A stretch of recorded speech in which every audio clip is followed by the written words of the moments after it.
सर्वपक्षीय बैठकीमध्ये आदित्य ठाकरे आणि एकनाथ शिंदे समोरासमोर आले। एकनाथ शिंदे दालनामध्ये येताच आदित्य ठाकरे यांनी लक्ष दुसरीकडे वळवलं, तर शिंदे आल्यानंतर शिंदेचे आमदार उभे राहिले, मात्र ठाकरेंच्या आमदारांनी उभं राहणं टाळलं।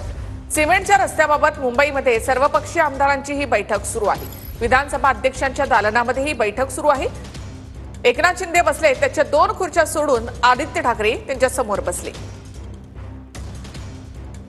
तर ही बैठकीमधली दृश्य आहेत। सर्वपक्षीय बैठकीमध्ये आपण पाहतो एकनाथ शिंदे आले, शिंदेचे आमदार उभे राहिले, त्यांनी नमस्कारही केला, मात्र ठाकरेंचे आमदार या ठिकाणी उभे राहिले नाहीत। तसंच 2 खुर्च्या सोडून या ठिकाणी आदित्य ठाकरे बसलेत, मात्र आदित्य ठाकरे यांनी एकनाथ शिंदे यांच्याकडे बघणं देखील टाळलेलं आहे।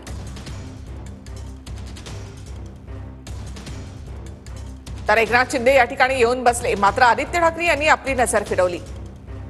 आदित्य ठाकरे आणि एकनाथ शिंदे पहिल्यांदाच अशा प्रकारे समोरासमोर आलेले आहेत। याआधी विधान भवनातल्या गॅलरीमध्ये सुद्धा ठाकरे आणि शिंदे समोरासमोर आले, मात्र दोघांनीही एकमेकांकडे बघणं टाळलं होतं।